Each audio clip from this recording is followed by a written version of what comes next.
abrissem a Bíblia de vocês em Jeremias 29, 11 e 14. Jeremias 29, 11 e 14.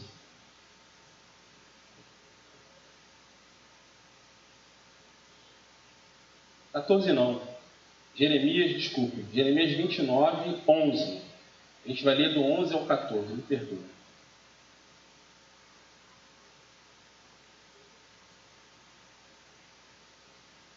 Amém? Amém, pessoal? Amém. Boa. Porque, assim diz a palavra do Senhor, porque sou eu que conheço os planos que tenho para vocês, diz o Senhor, planos de fazê-los prosperar e não de lhes causar dano, plano de dar-lhes esperança e um futuro. Então vocês clamarão a mim e virão orar a mim e eu os ouvirei. Vocês me procurarão e me acharão quando me procurarem de todo o coração. Eu me deixarei ser encontrado por vocês, declara o Senhor. Amém? Vamos orar mais uma vez. Senhor, em nome do Senhor Jesus, nós queremos te agradecer por essa oportunidade de estarmos aqui cultuando ao Senhor. Sabemos que em muitos lugares do mundo, Pai, pessoas são perseguidas e até mortas por esse momento aqui que nós temos, Pai. Temos liberdade de adorar o Senhor a hora que queremos, aonde queremos, e nós somos gratos por isso, Pai. Nós te pedimos em nome do Senhor Jesus, toma, meu Pai, a tua igreja. Toma a tua igreja nesse momento para receber a tua palavra, Senhor. Traga transformação, traga mudança. Pai, o teu servo te pede que ninguém saia daqui da mesma maneira que entrou, Pai. Porque a tua palavra é como espada de dois gumes, Pai. Ó Deus, em nome do Senhor Jesus, Pai, que a tua palavra já vá discernindo, Pai, as opções, as intenções do coração, separando aquilo que é mal, Senhor, e trazendo-nos edificação. Nós pedimos em nome do Senhor Jesus. Amém e amém. Graças a Deus. Os irmãos podem agora se assentar. Pessoal, a palavra que Deus tem colocado no meu coração, e toda vez que eu sou convidado para trazer a palavra, eu não sei se isso acontece com vocês, eu sou muito tratado pelo Senhor. E às vezes eu confesso que isso me causa até um certo ponto um pouco de medo. Porque vocês vão entender o que eu estou querendo dizer. Porque às vezes o Senhor quer nos restaurar. Às vezes o Senhor quer nos restaurar, e para nos restaurar o Senhor nos leva a um vale. E a palavra que eu queria trazer aos irmãos hoje, o tema é restauração no Senhor. Restauração no Senhor. E não há melhor texto que ilustre restauração no Senhor que Ezequiel, capítulo 37. E é um texto muito pesado pelo ministério de Ezequiel, por tudo aquilo que esse homem passou e da maneira que ele servia a Deus de modo devoto, sem medo, sem restrição, como todos nós deveríamos fazer. Amém? Essa passagem, pessoal, ela mostra Ezequiel sendo chamado por Deus para profetizar ao povo de Israel no período do exílio babilônico.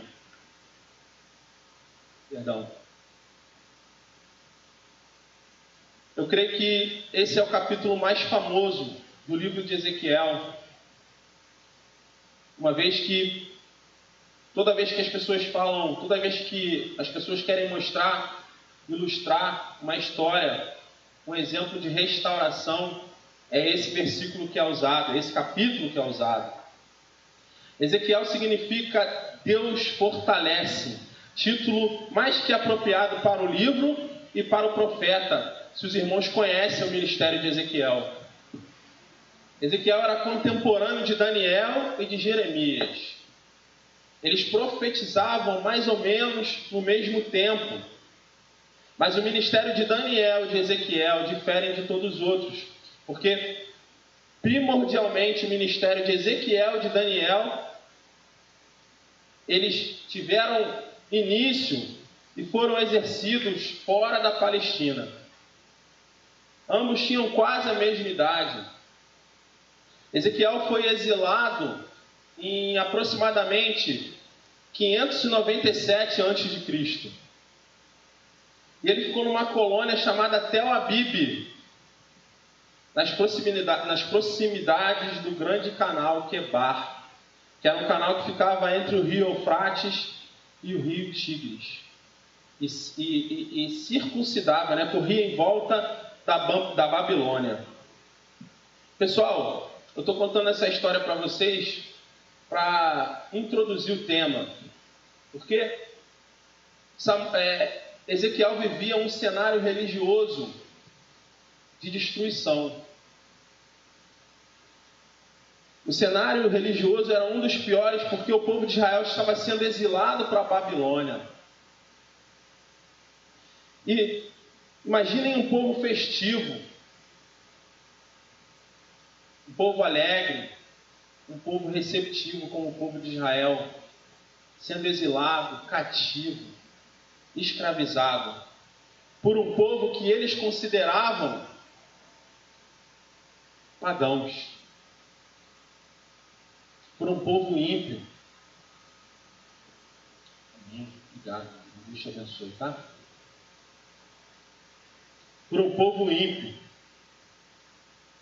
E o povo tinha perdido as esperanças.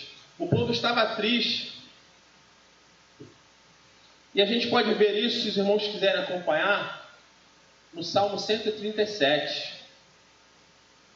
Se os irmãos quiserem acompanhar comigo, o Salmo 137, que foi escrito nessa época, olha o que diz o versículo 1. Junto aos rios da Babilônia, nós nos sentamos e choramos, com saudade de Sião. Ali nos salgueiros penduramos as nossas harpas. Ali os nossos captores pediam-nos canções. Os nossos opressores exigiam canções alegres, dizendo: cantem para nós uma das canções de Sião. Como poderíamos cantar canções do Senhor numa terra estrangeira? Esse salmo demonstra o sentimento do povo de Israel naquele momento. O povo de Israel já não tinha mais esperança, já não tinha mais alegria, estava numa prostração. Eles penduraram as suas harpas nos salgueiros.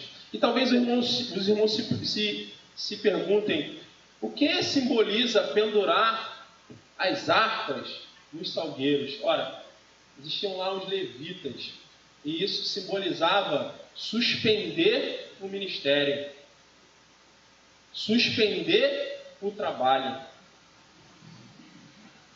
Meu irmão, minha irmã, a tristeza era tão grande que eles suspenderam o ministério. E eu não sei se é coincidência, mas eu não sei se isso já aconteceu com você. Às vezes a gente fica tão chateado, tão frustrado, que a primeira coisa que a gente pensa é o seguinte: olha, eu vou largar o ministério, eu vou largar aquilo que o Senhor separou para mim, eu vou largar aquilo pela qual eu sirvo ao Senhor, aquilo pelo qual o Senhor me chamou para fazer. Eu vou abrir mão, porque de repente ele está errado, porque se eu tivesse feliz, se eu tivesse na plenitude da minha vida, isso não estaria acontecendo comigo.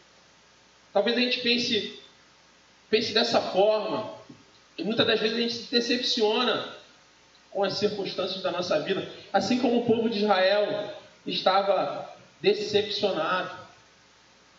Eu fico imaginando, pessoal,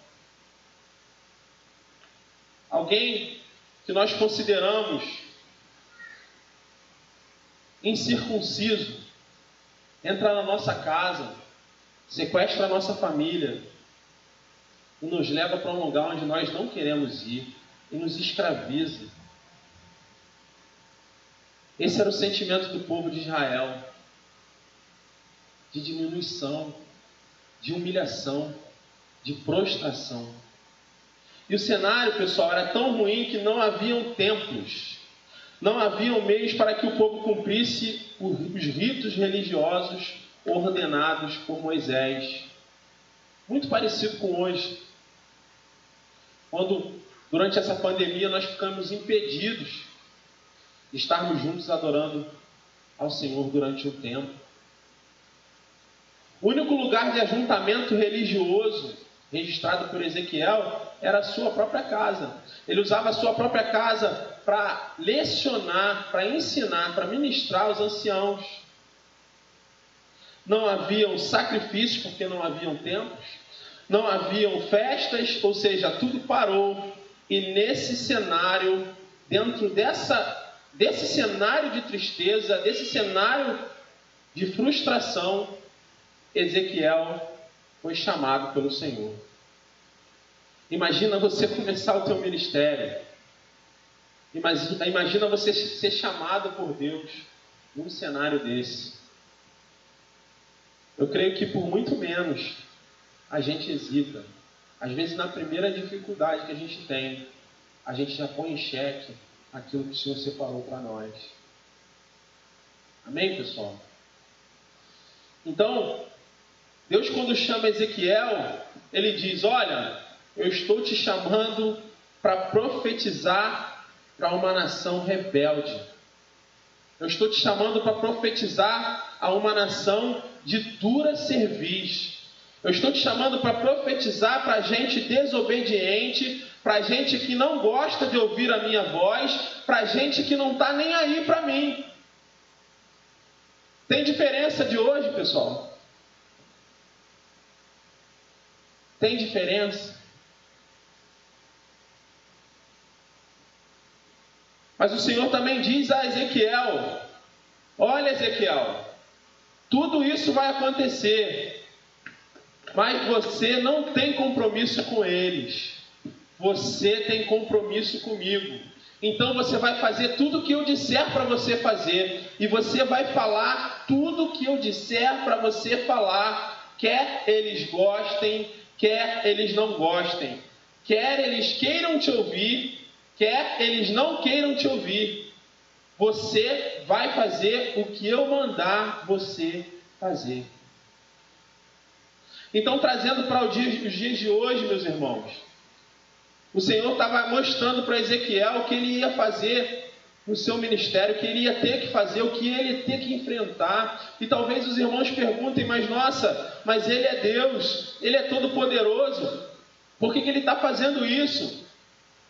Ele estava mostrando para Ezequiel todas as dificuldades que Ezequiel iria pensar. É como se eu estivesse contratando para um trabalho e eu dissesse para você assim: olha só, eu quero que você trabalhe para mim, mas o salário é pouco e o trabalho é muito. Você vai ter hora para entrar e não vai ter hora para sair.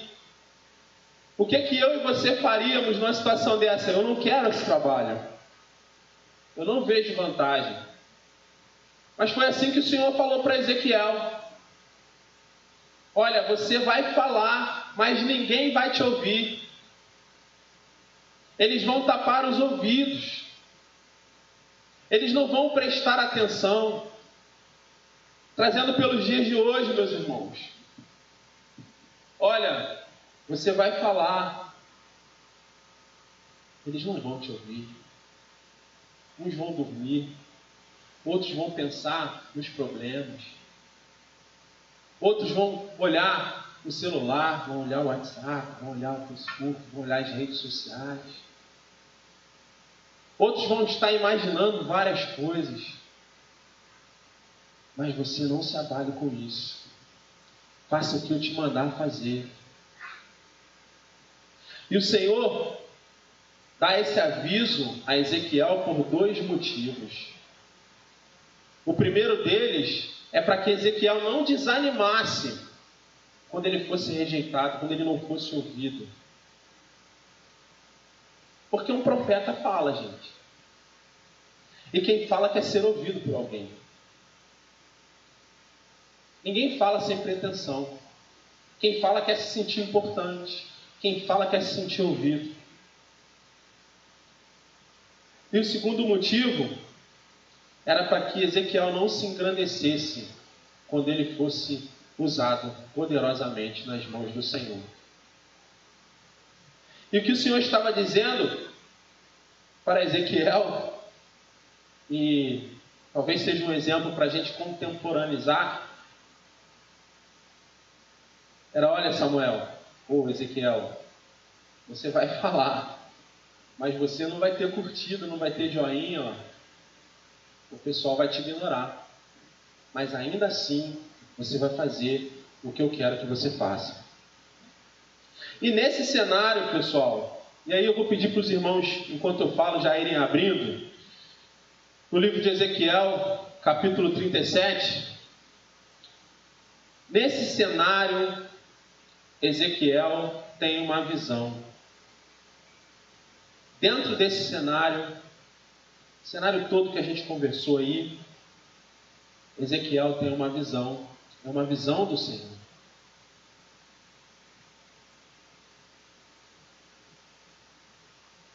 Ezequiel capítulo 37.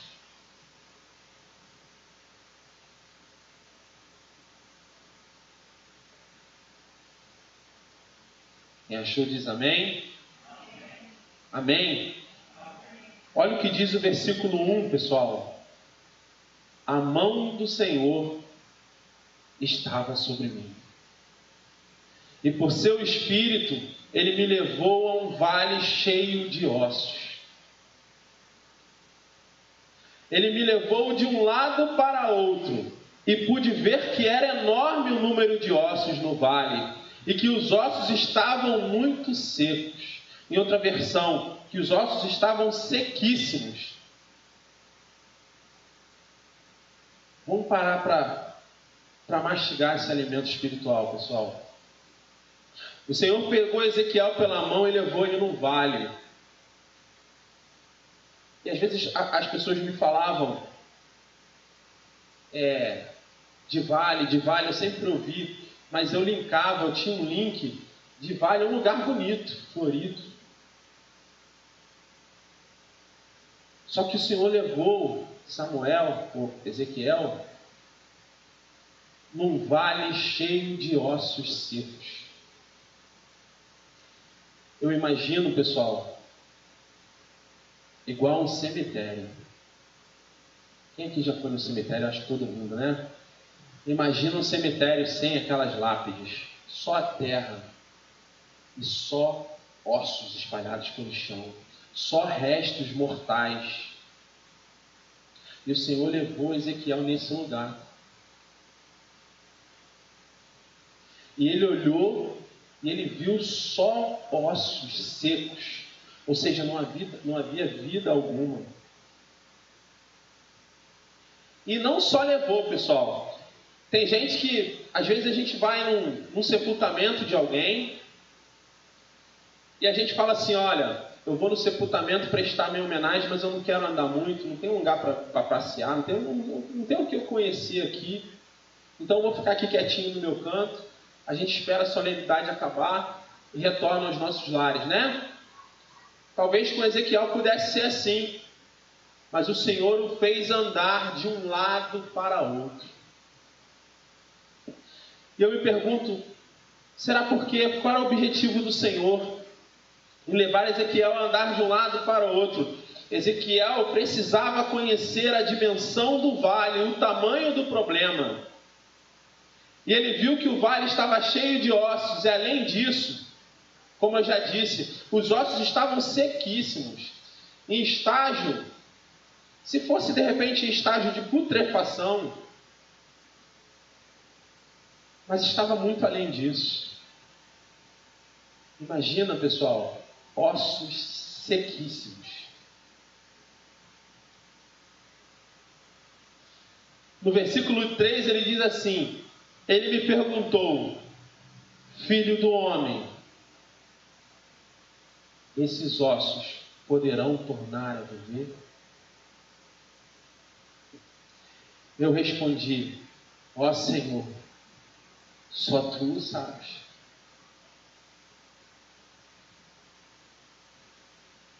O profeta percebeu que já não havia mais vida. Era um cemitério cheio de ossos. Não havia mais esperança. Não havia mais alegria. E talvez você pense, ora, o que o Senhor queria mostrar para Ezequiel?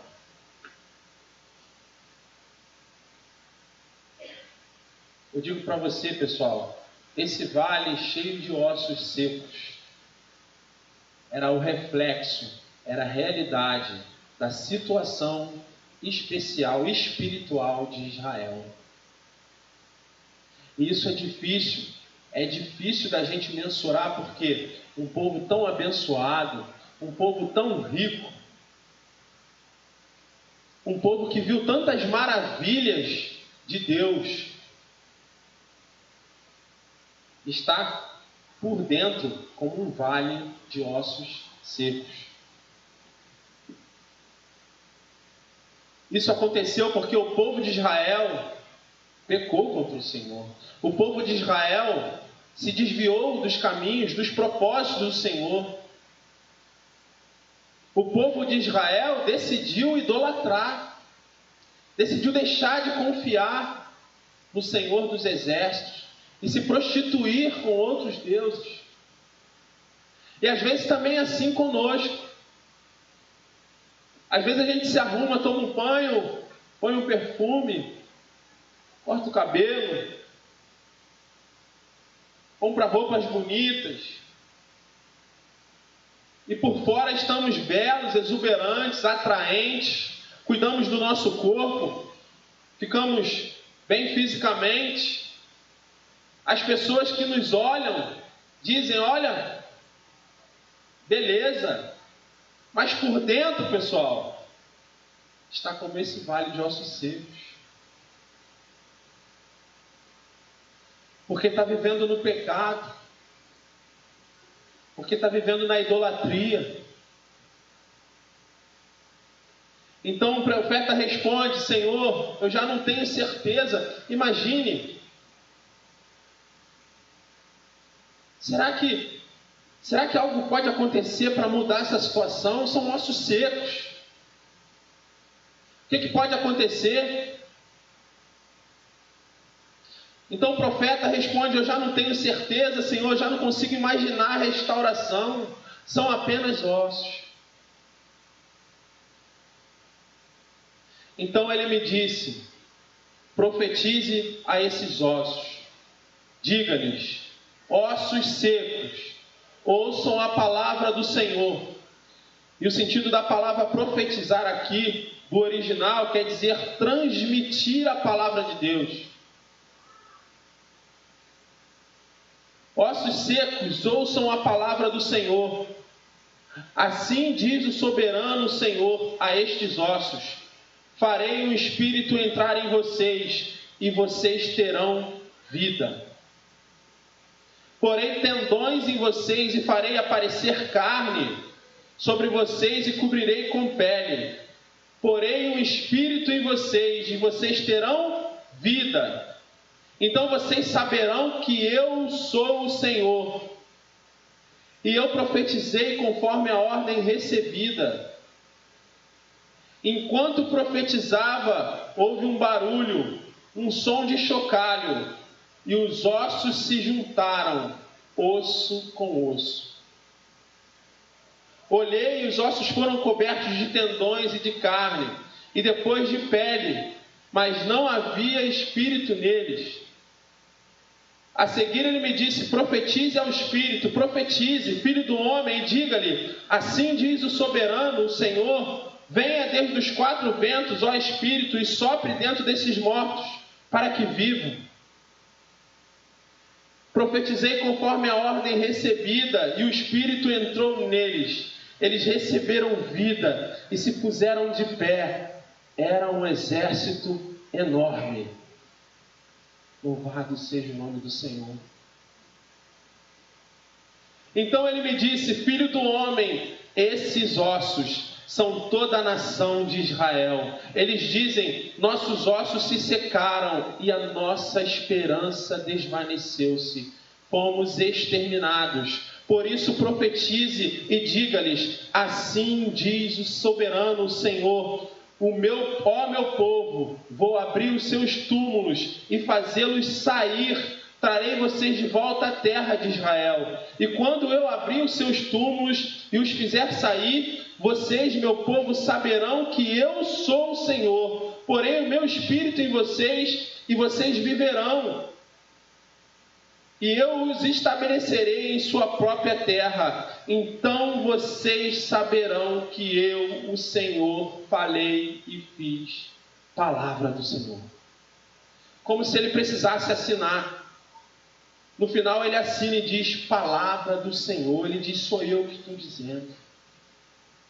É o Deus maravilhoso, é o Deus onipotente, é o Deus misericordioso. É o Deus que sara, é o Deus que cura, é o Deus que socorre. Pessoal, o povo de Israel estava fazendo isso. Quer dizer, estava acontecendo isso com o povo de Israel por causa do seu próprio pecado. E às vezes acontecem certas coisas com a gente por causa do nosso próprio pecado. E a gente fica desesperado. E quando a gente tem esse tipo de dificuldade, quando a gente tem dificuldade, a gente não consegue ouvir o Senhor. Parece que Ele está longe, parece que é um Deus de longe.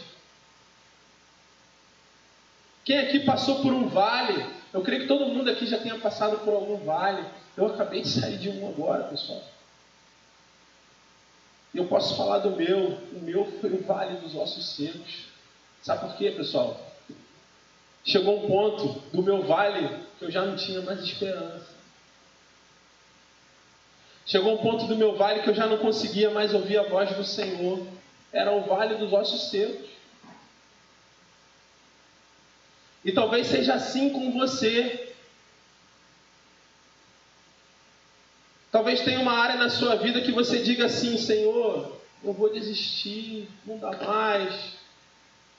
Eu não quero que o Senhor mexa. Toda vez que revira isso, eu me sinto mal. Mas o Senhor quer tratar. Para que você se liberte.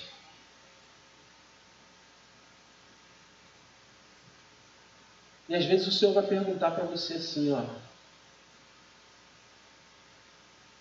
meu filho, minha filha, podem esses ossos tornarem a viver? Talvez você responda como Ezequiel respondeu: ó Senhor, por mim não, só Tu sabes. Então, pessoal,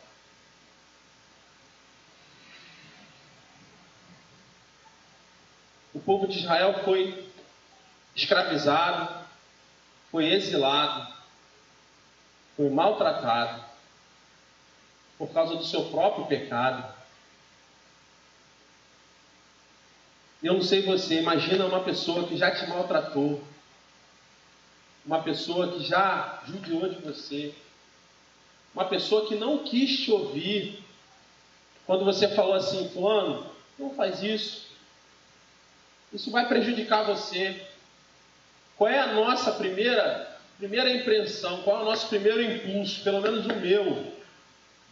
Eu peço pela misericórdia do Senhor, miserável homem que eu sou. Porque a gente fala assim: quando se der mal, não conta comigo, não é? Você procurou esse caminho, quando você se der mal, não conta comigo não. Mas Deus não fez isso não. O Senhor não fez isso não. Sabe o que Ele disse? Porém o meu espírito em vocês e vocês viverão. Eu restaurarei vocês.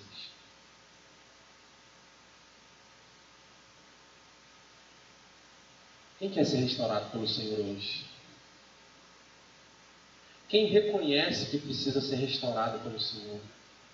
A única coisa que impede o Senhor de trabalhar na sua vida é você. Porque às vezes com a boca nós dizemos que queremos uma transformação. Às vezes com a boca nós dizemos que queremos uma mudança. mas com as nossas atitudes fazemos outras coisas. E o Senhor é o Deus que sonda os corações. A gente não consegue enganar. E às vezes a gente fala assim: nossa, Senhor, já orei tanto, por que isso não mudou? Por que isso está acontecendo? Não está acontecendo porque você não quer, você não deixou. Às vezes a gente entrega uma situação na mão do Senhor, mas vai lá, tira da mão dele, entrega e tira, entrega e tira. E o Senhor está falando: deixa que eu trato. Eu tenho poder para tratar, você não. E para você que respondeu que quer ser restaurado pelo Senhor, porque, meu irmão, se a tua vida está bem, se você está feliz, se está tudo acontecendo do jeito que você quer, amém. Louva a Deus pela sua vida. Louve ao Senhor na sua alegria. Mas eu não estou falando com você. Eu estou falando para você. Eu estou falando com você que reconhece que precisa ser restaurado. Para você que reconhece que você está muito longe daquilo que você quer. Muito longe daquilo que você imagina. Muito longe daquilo que o Senhor determinou para você. Eu estou falando com você que porventura no caminho se perdeu. Eu estou falando com você que enfrenta a dificuldade, que reconhece que é miserável. Porque quando eu reconheço a minha miserabilidade, a misericórdia do Senhor me alcança. Quando eu reconheço que em mim não há nada de bom, quando eu reconheço que eu não tenho capacidade para obedecer, que eu não tenho capacidade para cultuar, que eu não tenho capacidade para servir, o poder de Deus me alcança. Porque a Bíblia nos ensina que o poder de Deus se aperfeiçoa em nossa fraqueza. Deus não vai encher um copo que já está cheio. O Senhor está mais perto daqueles que reconhecem que são pecadores do que daqueles que se colocam numa posição de pseudo-santidade, de santidade de aparência. E aí eu digo para você, eu separei alguns pontos aqui para aqueles que querem ser restaurados pelo Senhor. Coisas que a gente precisa fazer, posições onde nós devemos estar para que o Senhor nos restaure.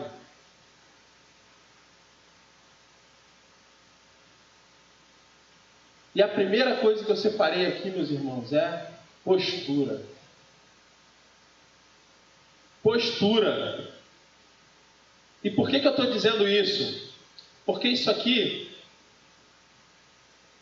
infelizmente, nós estamos numa geração mimada. Numa geração que não aguenta ouvir a verdade.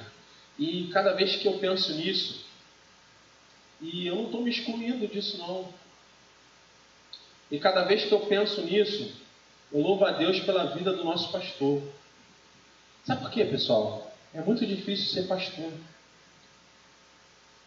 Talvez vocês não tenham ideia. Nem eu. Porque hoje em dia, quando a gente traz uma palavra de confronto, porque é isso que a palavra de Deus faz, nos confrontar, as pessoas se sentem ofendidas e saem da igreja. Ou elas vão para outro lugar que diga o que elas querem ouvir. E aí, pessoal, às vezes o pastor, ele se coloca diante do Senhor e ele se vê diante de uma encruzilhada. Por quê? Ou ele faz aquilo que o Senhor mandou fazer,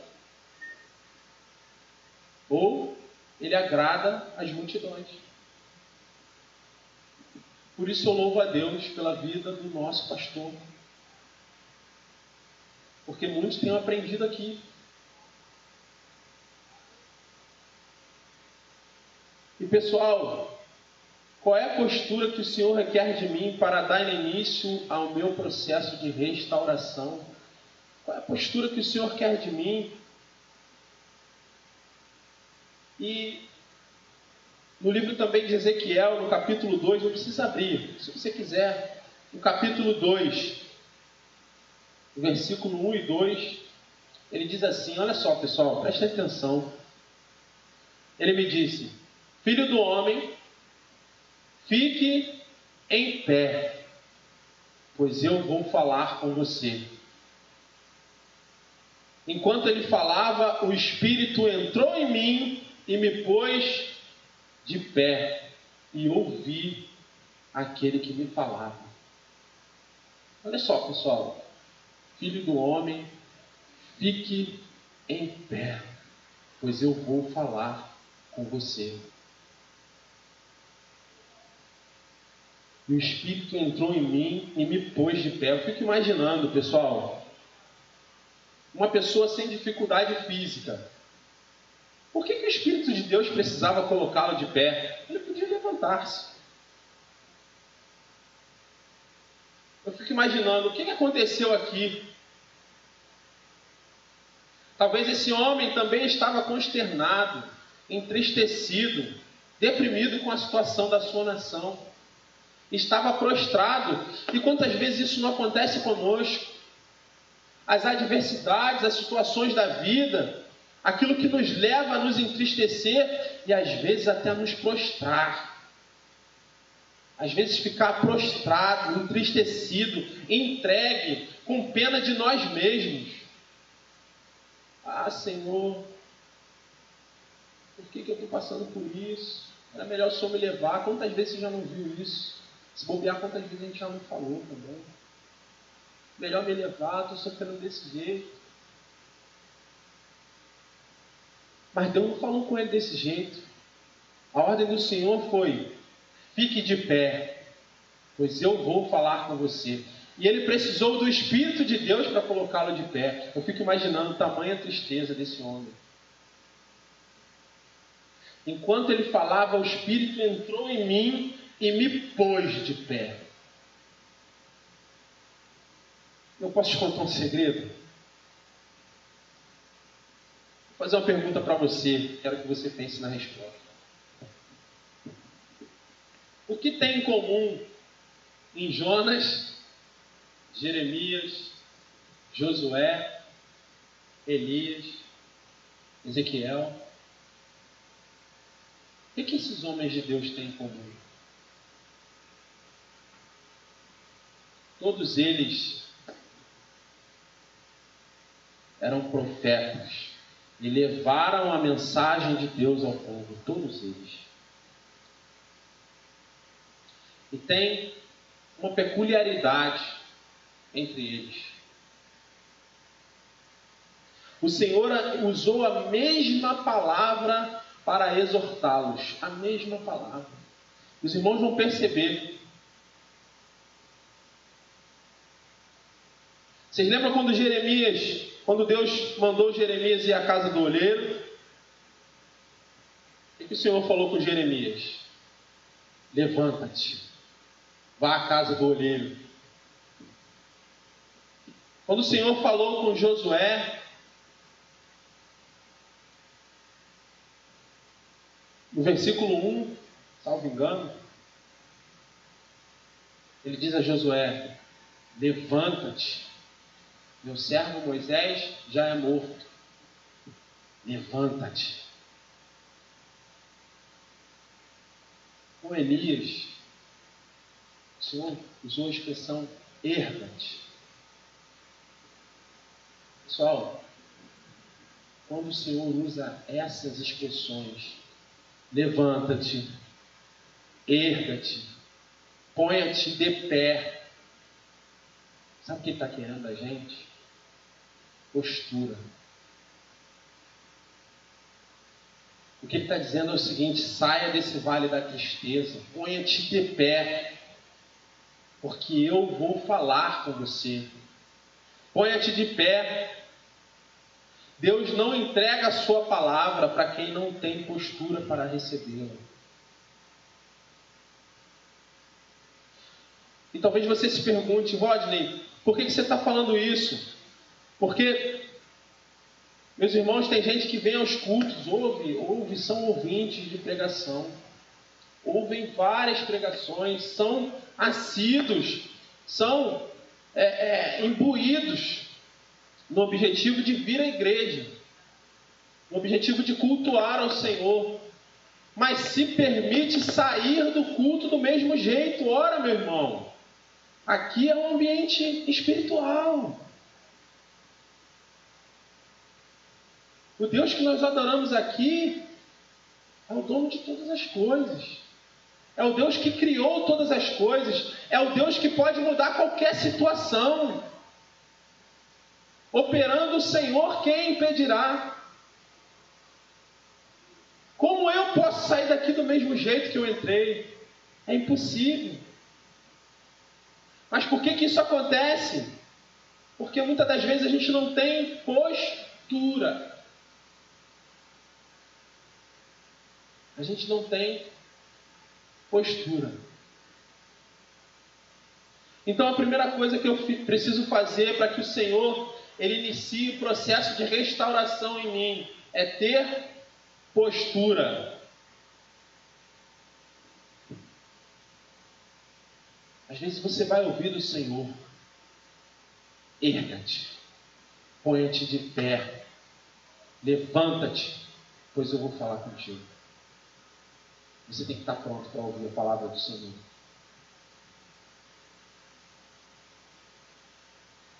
A segunda coisa, pessoal, nós precisamos saber que os planos de Deus não podem ser frustrados por causa dos vales. E muitas vezes a gente já... Você já ouviu isso muitas vezes. Creio que você já deve ter ouvido isso muitas vezes. Mas a pergunta é se você discerniu isso. Os planos do Senhor não podem ser frustrados por causa dos vales.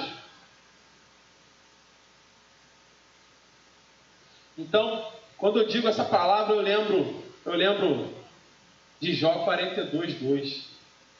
Quem sabe está escrito lá? Bem sei que tudo podes, e nenhum dos teus planos pode ser frustrado. Bem sei que tudo podes, e nenhum dos teus planos pode ser frustrado. Quando o Senhor, pessoal, olha que bacana, olha que interessante. Quando o Senhor pega Ezequiel e leva ao vale, eu quero destacar aqui uma coisa que me chamou a atenção. Ezequiel não pediu para ir no vale, não. E para te falar a verdade, eu creio que ele nem queria ir. Quem queria ir no lugar daquele? Você queria? Tem gente que nem passa perto do cemitério à noite. Troca de rua, anda mais, né? Eu não queria ir num lugar desse. E às vezes com a gente não é assim também, pessoal. A gente não condiciona o chamado do Senhor, não condiciona as ordens do Senhor. Fico pensando, será que se Ezequiel fosse nosso contemporâneo, ele ia topar aí no Vale dos Ossos Secos? Ele ia falar assim: eu não é o Senhor que está me chamando, não, deve ser outra coisa. O Senhor não ia me levar no Vale de Ossos Secos, o Senhor ia me levar num lugar de prosperidade, né? O Senhor ia me levar num lugar de consolo, num lugar de abrigo, né? Um lugar de tranquilidade, de ondas calmas, de calmaria, né? Mas foi o Senhor que levou ele num vale de ossos secos. Ele não queria ir, mas sabe o que o Senhor queria mostrar a ele, pessoal? A mesma coisa que quer mostrar para a gente nessa manhã. Eu quero dizer isso para os irmãos que estão aqui, e quero dizer também isso para os irmãos que estão em casa. O Senhor não mudou. O mesmo Deus do passado de Ezequiel é o seu Deus, é o Deus que você serve. Ele não mudou, ele não envelheceu, ele não enfraqueceu. Ele continua soberano, reinando do seu trono, e nada pode fugir ao controle das suas mãos. E Deus queria mostrar para Ezequiel que nem naquele cenário de morte, naquele cenário de medo, naquele cenário de destruição, os planos de Deus poderiam ser frustrados. Ele queria restaurar o povo de Israel, e assim se sucedeu. E talvez você pense, Rodney, a situação é de pandemia, a situação é de crise econômica, a situação é de incerteza,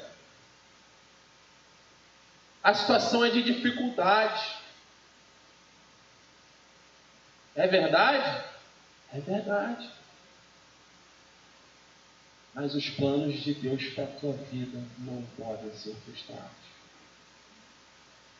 O Senhor ainda pode curar. O Senhor ainda pode salvar. O Senhor ainda pode mudar. O Senhor ainda pode sarar. O Senhor ainda pode transformar. E Ele vai fazer. Em nome do Senhor Jesus. Se você deixar. Se você permitir.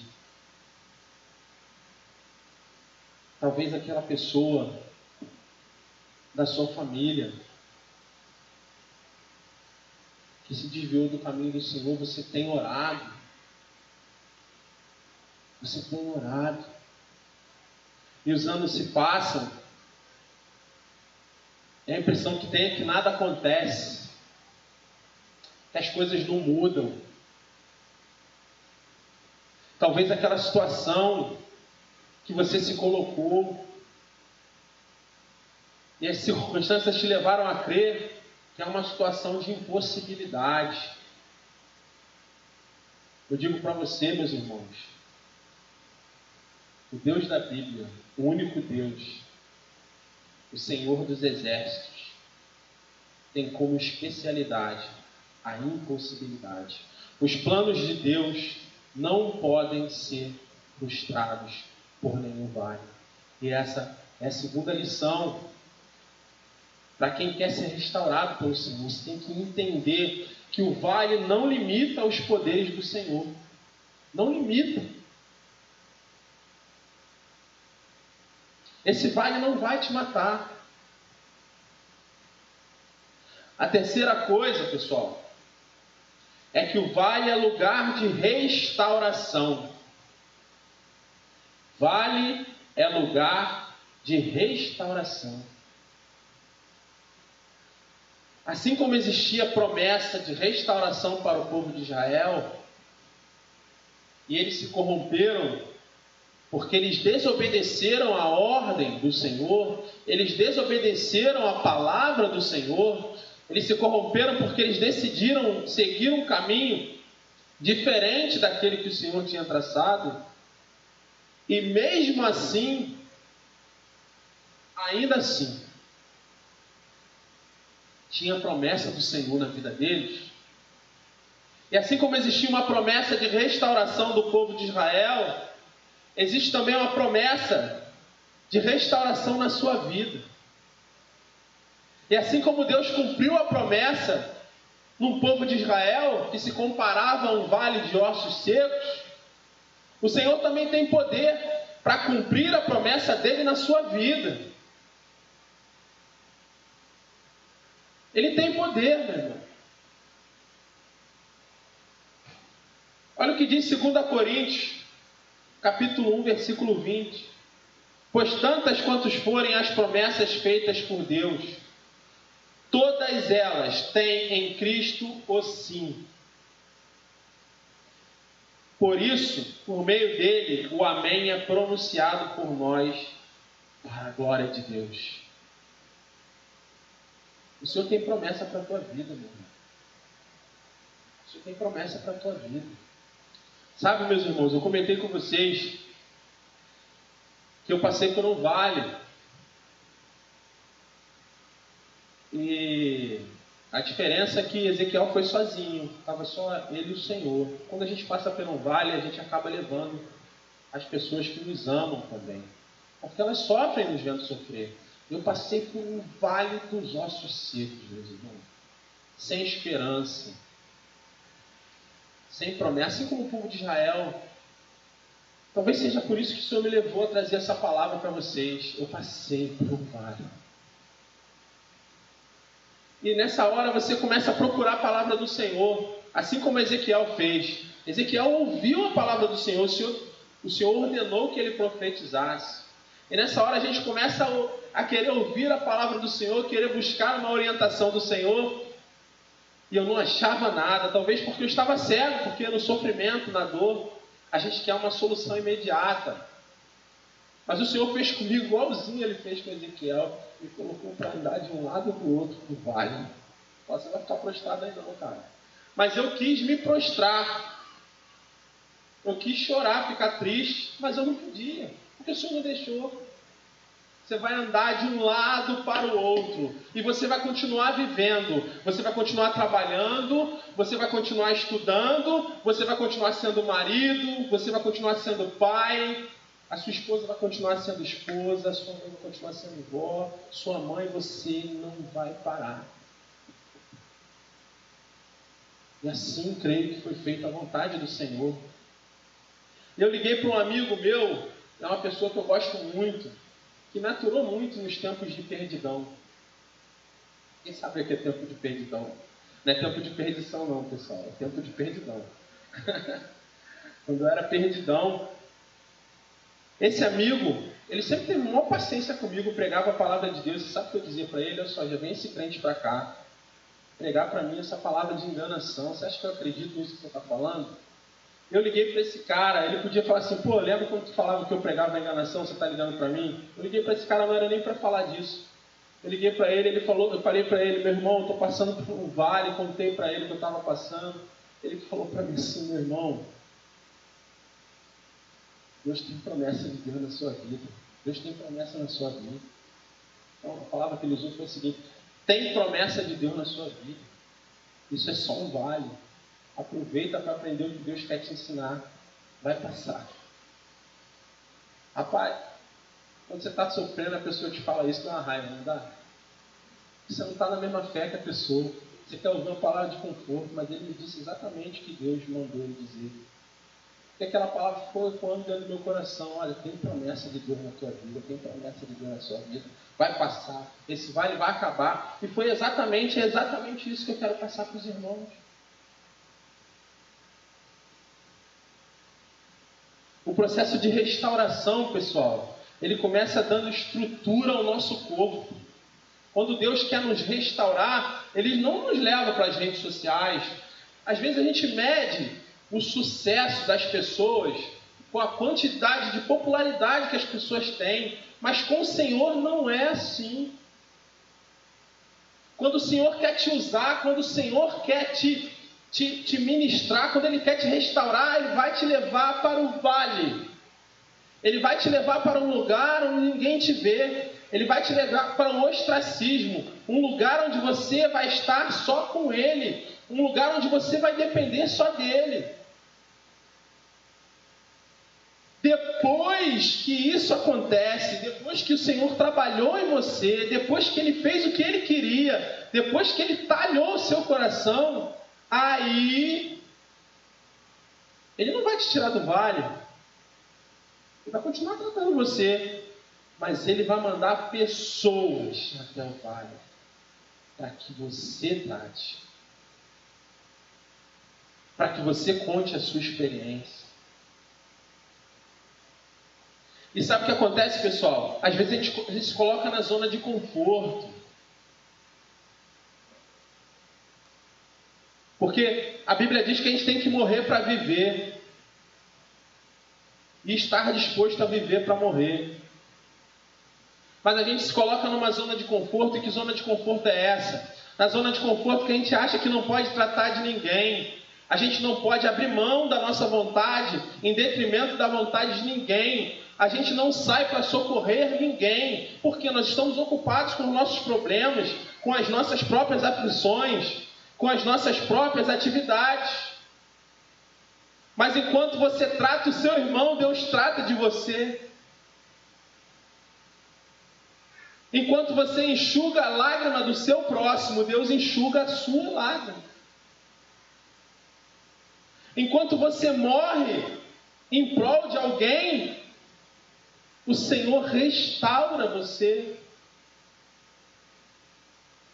O poder de Deus não alcança o egoísmo, não alcança a autossuficiência.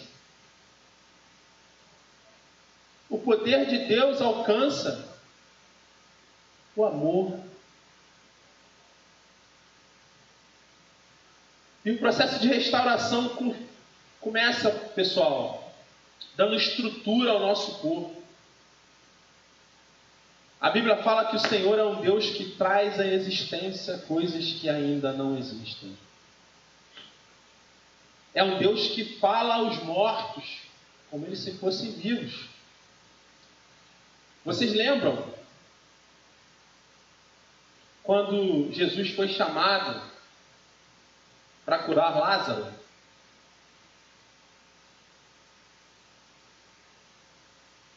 Disseram para Jesus assim: olha, mestre, ele está morto há muito tempo, já pede. E falaram para Jesus assim: não atrapalhe o mestre com esse assunto, deixe que ele faça outras coisas. Mas Jesus falou com Lázaro, que estava de fato morto. E Jesus não disse para Lázaro: acho que ninguém viu aqui, ninguém em sã consciência fala com algo que está morto. Mas Jesus falou com Lázaro como se ele já estivesse vivo. E disse: Lázaro, sai para fora. Deu uma ordem a Lázaro. E aquele homem saiu do seu túmulo. E assim começa o processo de restauração na sua vida. De repente aquilo está morto para você. Você já desistiu. Mas o Senhor fala com aquilo que está morto, como se vivo estivesse. E o processo começa unindo ossos nos ossos. E unir osso nos ossos, osso no osso, às vezes dói. Às vezes dói. Quem tem problema de artrite aí sabe, né? Às vezes unir osso no osso dói. Mas o osso vai se unindo, os ossos vão se entrelaçando, obedecendo a voz do Senhor. Depois esses ossos são preenchidos com carne, depois são preenchidos com músculos, com tendões, depois o Senhor põe pele. Mas ainda não está pronto. Ainda não está pronto. Por quê? Porque o corpo está perfeito, está de pé, mas ele ainda falta a esse corpo fôlego de vida. Ainda falta a esse corpo o Espírito do Senhor. E talvez você que está aqui, ou você que está aí de casa nos assistindo, talvez você sinta que você precise dessa restauração. E talvez o seu corpo já esteja de pé. E você quer saber como receber esse Espírito do Senhor, esse fôlego de vida. Eu digo para você, meu irmão, minha irmã, que nos assiste, você precisa se arrepender, você precisa reconhecer que você é um pecador. Você precisa entregar a sua vida a Jesus. Basta uma simples oração. E a Bíblia diz que quando isso acontece, o Espírito Santo do Senhor passa a habitar em você, passa a fazer morada em você. E se você tem esse desejo, acena aí pra gente. Dá um amém. Acena aí pra gente nas redes sociais. Nós vamos entrar em contato com você. Em quarto lugar, nós precisamos ouvir. Em quarto e último lugar, nós precisamos ouvir o que o Senhor tem a nos dizer para poder profetizar. Meus irmãos, às vezes a gente vê muitas pessoas buscando profecias, buscando ministérios de revelação, buscando palavras de prosperidade. E nós às vezes entendemos que isso é tudo. Eu digo para você que o Senhor quer sim te prosperar, o Senhor quer sim te abençoar, Ele quer sim revelar a você aquilo que está oculto na sua vida, porque às vezes nós temos um problema e nem sabemos qual é. Mas antes disso, o Senhor quer se relacionar com você. Ele quer ser o teu Deus, Ele quer ser o teu Pai. E você só vai conseguir profetizar, assim como fez Ezequiel, quando o Senhor te disser as palavras para que você possa repetir. Eu repito a você, o sentido de profetizar nesse texto, do original, a palavra significa transmitir a palavra do Senhor. E nem sempre a gente vê os profetas transmitindo a palavra do Senhor. Às vezes são as próprias palavras. E por que isso acontece? Porque quando o Senhor manda, acontece. Quando o Senhor dá ordem, ele é obedecido. Quando o Senhor determina, se cumpre. E às vezes você recebe uma profecia que não se cumpre. Sabe, significa que não foi o Senhor que falou. Aquela palavra não foi transmitida pelo Senhor. Então nós precisamos ouvir o que o Senhor tem a nos dizer, para depois poder profetizar. Vocês viram que o profeta profetizou a ossos secos. E esses ossos voltaram a viver, se tornaram um exército enorme. Mas o mais interessante aqui não é a palavra do profeta. O mais interessante aqui é a palavra do Senhor, que disse: Filho do homem, profetize a esses ossos. E digam: assim diz o Senhor. E assim vai ser na sua vida também. Se você buscar o Senhor para esses problemas que você tem, se você buscar o Senhor para essas dificuldades, se você reconhece que você está muito longe daquilo que o Senhor imagina, se você reconhece que você tem vivido uma vida de pecado, se você reconhece que você tem se afastado do Senhor, busque ao Senhor nesse momento, abra o seu coração e você vai ouvir dele. Profetize sobre essa situação, profetize sobre essa dificuldade, profetize sobre esse ponto de morte, profetize sobre essa sepultura. Você vai ouvir do Senhor, e quando você ouvir do Senhor, quando você ouvir a palavra do Senhor, você vai transmitir a palavra do Senhor, e aquela situação vai ter que sarar, aquela situação vai ter que sair, aquela dificuldade vai ter que acabar, porque não é você que está falando, você só transmite a palavra do Senhor. Meus irmãos, eu quero compartilhar com vocês.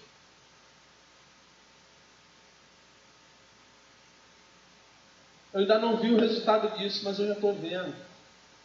Eu creio que o Senhor está fazendo. E quando o Senhor trabalha, Ele trabalha em silêncio. Muitas vezes a gente não consegue ver nem ouvir nada. E o que acontece é nos faz ter a falsa impressão que o Senhor está inerte, que Ele não está fazendo nada.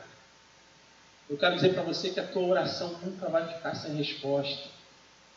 O Senhor sempre responde às orações feitas de um coração sincero, de um coração verdadeiro, e assim vai continuar sendo com você. Você pode pensar que não está acontecendo nada, você pode pensar que a situação não mudou, e eu garanto a você que a tua oração não vai ficar sem resposta, porque eu sou testemunha viva disso. Certa vez eu não aceitava, sabe? Eu ter que passar por certas coisas que eu passava. E eu sou um cara que eu sou meio... eu não gosto muito de tomar remédio, sabe? Eu só tomo remédio em último caso. Eu não estou dizendo que isso é bom. Claro que a gente deve tomar remédio como necessário. Mas às vezes eu tinha que ir na farmácia comprar remédio. E muitas vezes comprar remédio para pessoas que você ama. E eu buscava o Senhor e falava: Senhor, eu sei que Tu és soberano. Eu sei que esses remédios vão tratar. Mas eu não creio. Eu creio também no teu poder. Eu não estou desencorajando ninguém a tomar remédio, tá? Só estou dando um exemplo do que aconteceu comigo. Eu sei que esse problema, ele precisa de medicação. Eu estou profetizando, pessoal. Estou profetizando. Eu ainda vou vir aqui contar a vocês. Olha, não precisa mais de remédio. O Senhor já está diminuindo. Eu estou profetizando porque o Senhor falou. Não é porque eu quero não. Porque a minha palavra não tem poder nenhum. Se eu disser assim, fique livre do remédio. Se a pessoa parar de tomar, vai morrer. Você precisa tomar.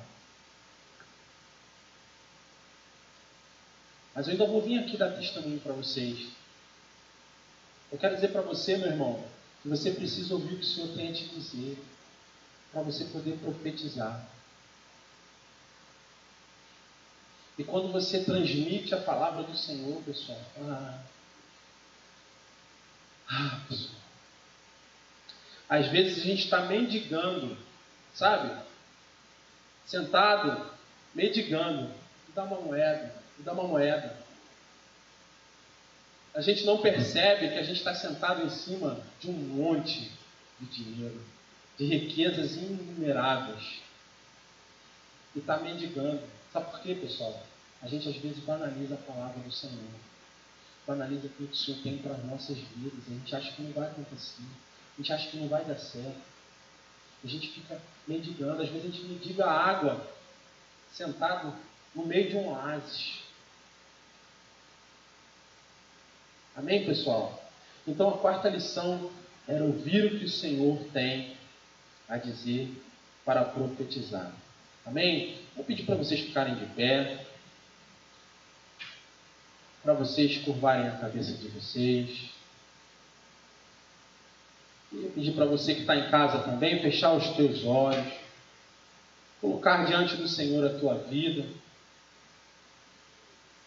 colocar diante do Senhor todos os teus caminhos. Porque pode ser que você esteja nessa situação, pode ser que você esteja dentro de um vale de ossos secos. Pode ser que você esteja diante de tamanha dificuldade, que você responda assim como o profeta respondeu. Ó Senhor, só Tu sabes.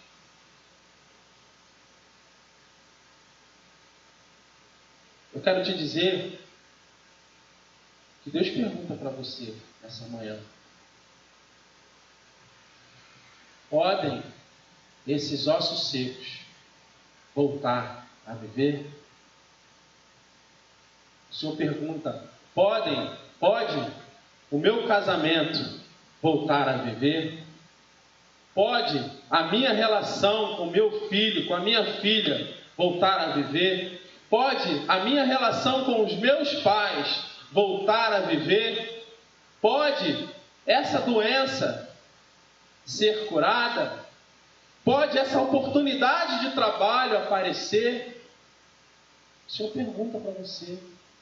E talvez você, sem esperança, diga assim: ó Senhor, só Tu sabes. Só Tu sabes. E o Senhor responde para você: ossos secos, ouçam a palavra do Senhor. Ossos secos, ouçam a palavra do Senhor. Eu quero orar com a sua vida. Senhor, em nome do Senhor Jesus, eu quero te agradecer porque a Tua palavra foi proclamada nesse lugar. E a Tua palavra é poderosa. A Tua palavra é eficaz. A Tua palavra, Pai, alcança onde a medicina não alcança. A tua palavra alcança onde a psicologia não alcança, Pai. A tua palavra alcança onde os conselhos não alcançam, Pai.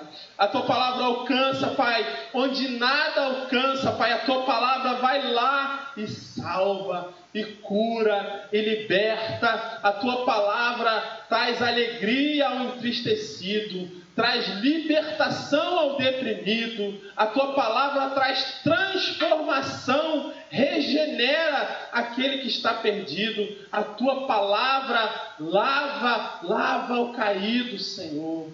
E que assim seja neste lugar, Senhor. Que a tua palavra ache lugar no coração do teu povo. Eu te peço em nome do Senhor Jesus, Pai. E assim seja, Senhor, para a honra e glória do teu nome, para que eles saibam, Pai, ó Deus, que tu cumpres as tuas promessas, Senhor, que tu és um Deus de perto, que tu és um Deus maravilhoso, que tu és um Deus que se preocupa, tu és um Deus que ama, tu és um Deus que liberta. E que assim seja, Pai, dentro desse tempo que nós te adoramos, que o Senhor venha visitar as casas nesse momento, Pai. Nesse momento o Senhor venha visitar as casas, as pessoas que estão oprimidas, às vezes passando por problemas, Pai. Ó Deus, que já não vê mais saída, que só consegue enxergar o vale de ossos secos, Pai. Ó Deus, em nome do Senhor Jesus, prepara o coração delas para ouvir a Tua palavra.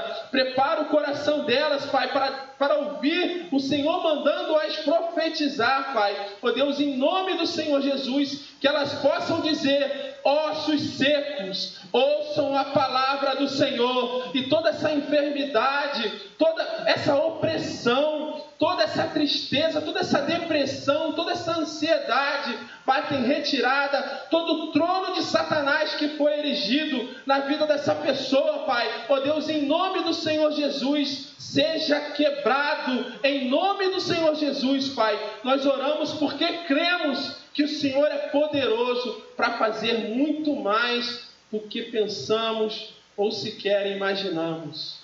Nós entregamos, Pai, as nossas vidas, os nossos corações ao Senhor. E oramos, Pai, oramos, já agradecendo por fé. Oramos no precioso nome de Jesus. Amém e amém. Muito obrigado, meus irmãos. Se Deus assim permitir, estaremos juntos mais uma vez à noite. Eu quero agradecer a você.